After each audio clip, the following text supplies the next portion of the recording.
ko lang natatritorin mo ko. Sana noon pa kita pinalayas! Sana ginawa mo. Tutal, matagal na rin naman ako sawang-sawa sa pagiging walang kwentang ama mo. Kaya ng kumpanya, matagal na rin silang sukang-suka sa'yo.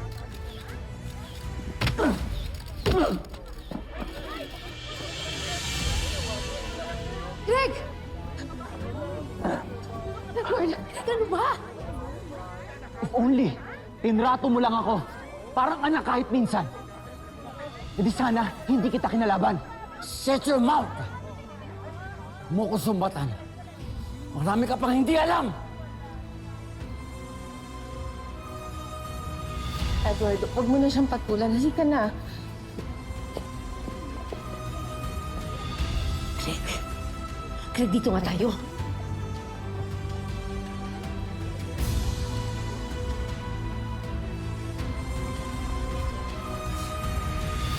I am done, Greg. Akala ko dati, pagtatahimik ako at susundin ko lahat ng gusto mo, magbabago ang ugali mo, pero hindi. Lalo ka lang lumala. Hindi ko na kayang tanggapin ang ginagawa mo kay Edward. Ang dami na nga niyang problema, hinungudod mo pa siya sa lupa? Siya ang umunang kumalaban sa akin! Can you blame him? Ikaw ang tunay na kalimaw ng pamilyang ito and I am sick of it! At ikaw pa ang may gana magmalaki.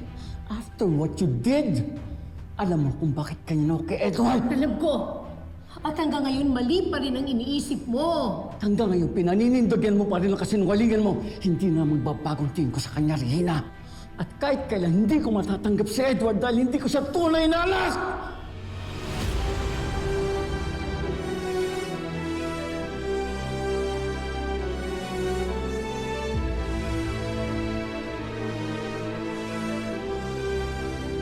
Alam mo, hindi totoo yan.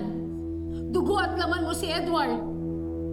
Akala mo ba, ikaw lang nasasaktan dito? Mas nasasaktan ako dahil sa tuwing makikita yung mukha ng anak mo, ang naalala ko lang, yung pagtataksil mo.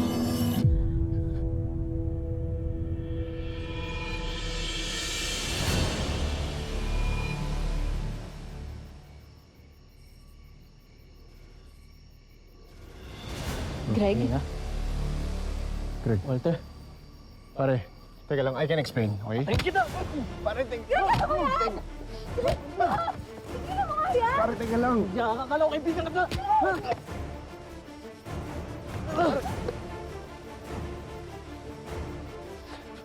Ilan mo na! Siya pala ang kabit mo? Ha? Tinatalantado niyo ako behind my back. Nasasaktan ako! Sisisihan niyo to! Hindi! Hinding-hindi ko to pagsisisihan. Alam mo kung bakit? Dahil matagal na akong miserable sa poder mo. Akala mo hindi ko alam yung kaliwat ka ng pambababae mo? At siya ang pinili mo? Ha? Business partner ko pa! Nakaya ka! Dahil sa kabila ng pambababae mo, siya lang ang rumispeto sa akin. Hindi tulad mo! Ano? Tutandaan mo, ha? Nobody cheats on me! Niwala ka. Mahihirapan ko ang buhay mo simula ngayon. Wala kang utang na loob! Stop! Please, Greg.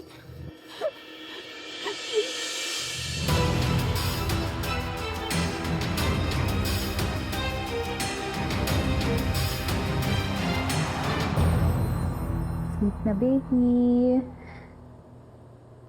Sleep na.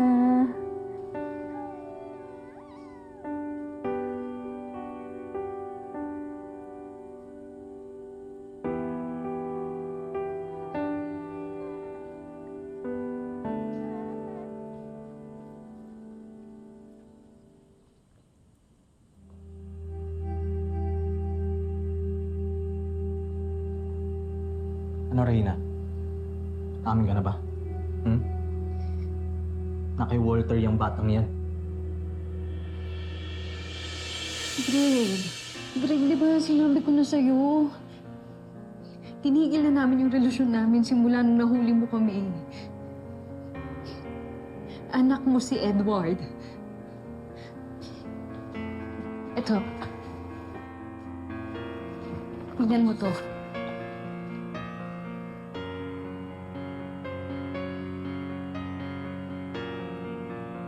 Tingnan mo maniniwala ako dyan sa papel na yan, ha? Paano ko nakasigurong totoo yung mga DNA na yan, ha? Alam mo ba pwedeng dayain to, ha?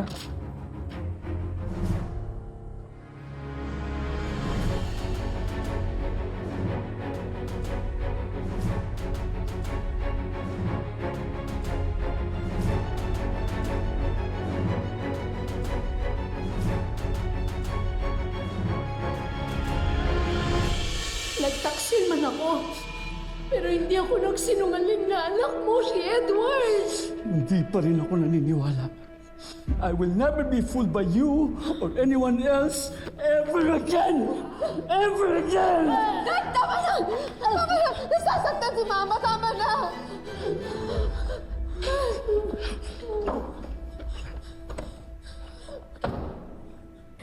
Hindi totoo ang sinasabi niya. Anak ni Greg si Edward. Turigam po siya. Ma, Edward deserves to know the truth. Para maintindihan niya kung bakit ganun ang tatay niya sa kanya. No, you can't tell my sons about this. Ayokong guluhin pa ang isip ni Edward. He's going through so much. Pero ma... No, mangako ka. Mangako ka, Marge. Mangako ka.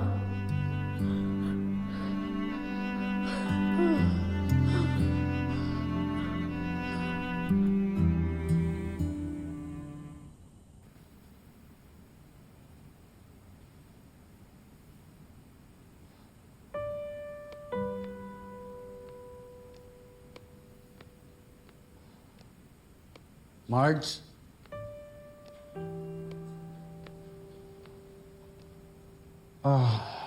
I'm sorry about what happened. Sa tingin ko po, hindi ka dapat sa akin mag-sorry. Kay Mama po. No. I'm not talking about tonight. I'm talking about yung pagtulong ko kina Thea at Paolo na itago ang sekreto nila. Lalo sa'yo. Pareho lang tayo naging victim ng mga asawa natin. At pareho din natin kailangan tiisin ang bunga ng pangangaliwa nila. Bakit po ba ayaw niyong paniwalaan si Mama na anak niyo si Edward? Kung dinilay ni Paolo na anak niya si Ashley, even with the timeline ng affair nila and everything, maniniwala ka ba?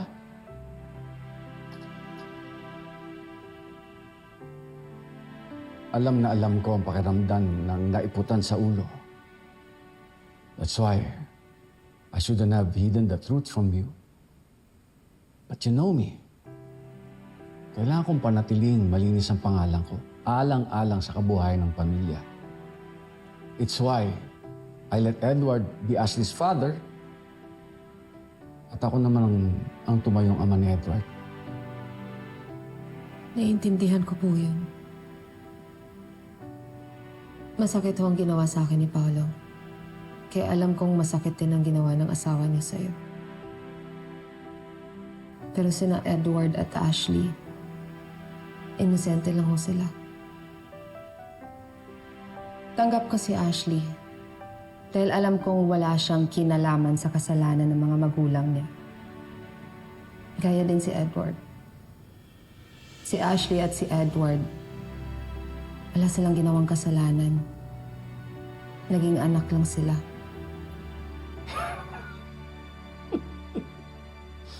You're lying. You don't want Ashley around? Bakit mo naman gugustuhin yung reminder ng panloloko sa'yo ni Paolo?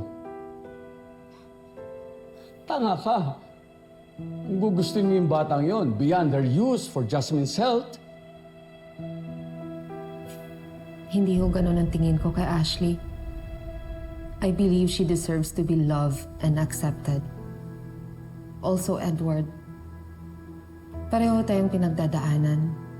Pero huwag kayong magkamaling isipin na pareho tayong nararamdaman. Excuse me.